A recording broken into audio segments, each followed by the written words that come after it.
Hey, I'm Kit Cassingham, founder of and Chief Energizing Officer at Live in Focus Energy.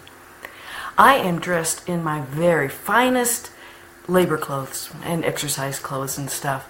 I always dress up for you guys, and I guess I'm dressed to the nines today. It's going to be a busy day of doing some recycling and rearranging my new office space. And I decided not to get dressed up, put my makeup on, and then get back into this. So you guys get to see the other side of Kit. And happy Earth Day, by the way. So today I'm going to talk about no, how to say it more often, why to say it, and priorities and all of that. But first, I want to talk about my philosophy in life, of the philosophy that comes from the question of who is in charge of my life? Well, I'd like to think I am. And saying no helps make that feeling more of a reality. When I don't say no, I'm at the whim of my world, the people around me. And that can be a lot of fun, but it can also be frustrating. It can be unproductive. It can take me backwards. So the reason to say no is to stay on track. Oh, you have to know what track you want to be on. What is your goal? What is your purpose? And I'm not talking the big overwhelming purpose in life. Sometimes having the purpose of just getting up in the morning, getting out of bed, is sufficient. So know what your intentions are for the day. Have a goal for the year and make each day a step toward that. And so every time you're invited to do something, you put it through a test. Does this further me in my goal, or does it sidetrack me? If it furthers you on your trail, your path, towards your purpose, your goal, then the answer is yes. Well, maybe. There are probably a few more questions to ask, but generally the answer is going to be no. So that's when you say no. Some examples of how I have looked at the world compared to friends where I've said no. When I hit menopause, I found that there were some foods that aggravated night hot flashes. Now, I'm particularly fond of sleeping at night and don't like being awakened by this heat and sweating. And I discovered that my favorite foods, of course, spicy foods, alcohol, especially wine, and sugar aggravated hot flashes. So I quit drinking. First thing I learned was the alcohol, so I quit drinking. And my friends go, "You're going to give up wine for hot flashes?" Yeah, maybe mine were different than theirs. But yeah, if that's what helps me sleep at night, I'm doing it. So I quit drinking. But that's when I then discovered the spicy food did it. So I cut the spicy food out. And then I discovered the sugar did it. So for a couple of years, I didn't eat those foods. I test them once in a while. Hot flashes, quit eating them. After a couple of years, I could take them all back in. Though I did give up alcohol permanently 2.5 years ago because I don't like what it does to my body. So those are two examples of me being in charge of my life and saying no. It wasn't easy. Friends didn't know what to do with me when I wasn't drinking. That sounds weird. You go to a party and you're not drinking alcohol and they are. Some of them felt like I was judging them, which wasn't the case. I was just enjoying my sleep later on that night. So there's one example of saying no. When I started my first career as an entrepreneur, I knew exactly what I needed to do every day, and I did it. And I didn't get distracted by all the wonderful invitations that would come in. But after 20 years or so of that, I was getting a little sloppy with my nose, and I told you about some of the bad decisions I'd made.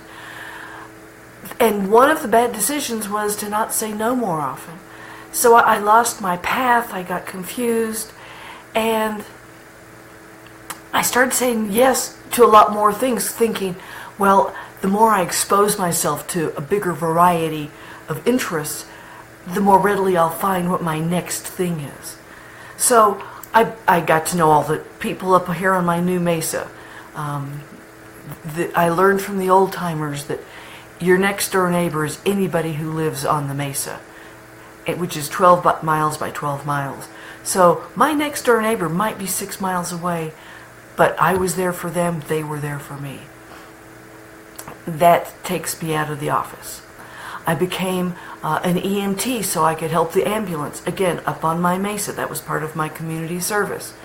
And then almost 4 years ago, I started doing deputy coroner work, more community service. And I told you about all the classes I've been buying and taking and attending. And it just, people say, let's go to lunch. I go to lunch. I was helping so many people. And then there was my meditation practice and the school. I would say yes to all the projects that needed help around there. I lost myself. And you know what? I didn't really figure out what I wanted to do until I heard the message, you have to say no more. You have to balance your life. And for me, a balanced life is making sure I pursue my path. So that's my work. It's my 4 buckets: health, wealth, work, and play. So the work. The health means eating properly for me. I was talking to friends last night about why I've given up grains. I won't say that grains are bad for everybody, but I know they don't help my body. The wealth isn't necessarily work. It also is a wealth of spirituality, a wealth of beauty. And the play is hanging out with my friends. It's walking. It's having some amount of social interaction. So some people say you can't balance your life.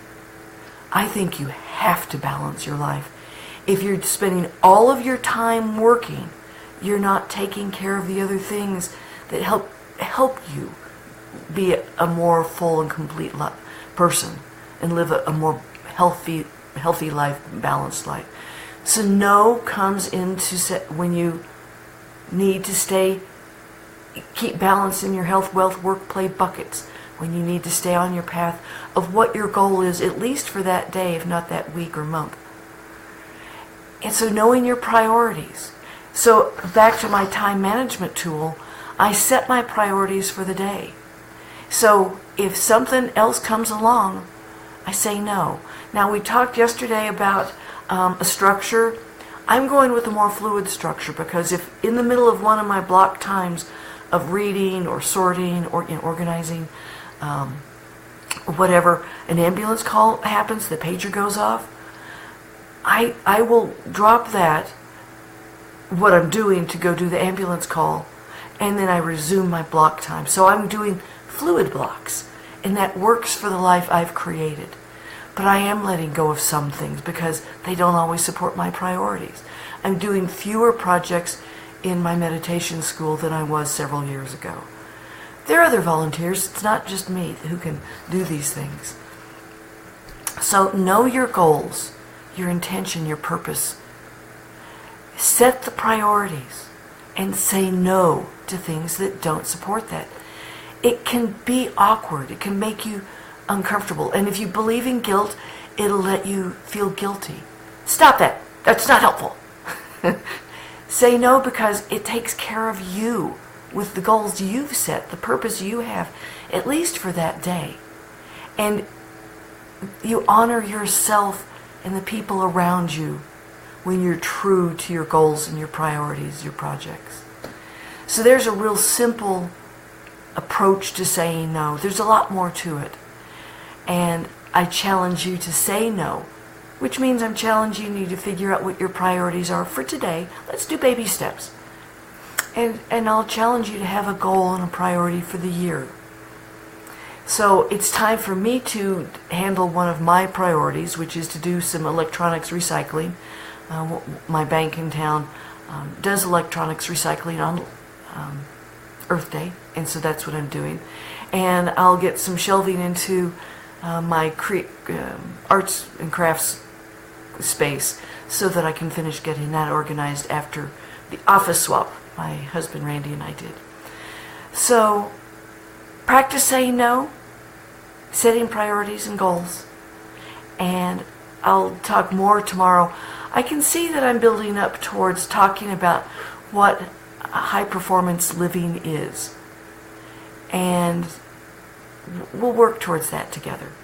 So for today, have a beautiful day. It's gorgeous, Colorado. Blue skies, sunshine, white sparkling mountains. I'm Kit Cassingham, founder of and Chief Energizing Officer at Live in Focused Energy. I look forward to seeing you again tomorrow. And, oh, hi, Cindy. Oh, you're very welcome. Cindy says I've been helpful, and I'm glad I have been, and I hope I'm helpful to more of you. And Cindy, I hope I get to see you next week. I'm looking at her post as if she's right there. She's right there. All right. See you all tomorrow. Bye.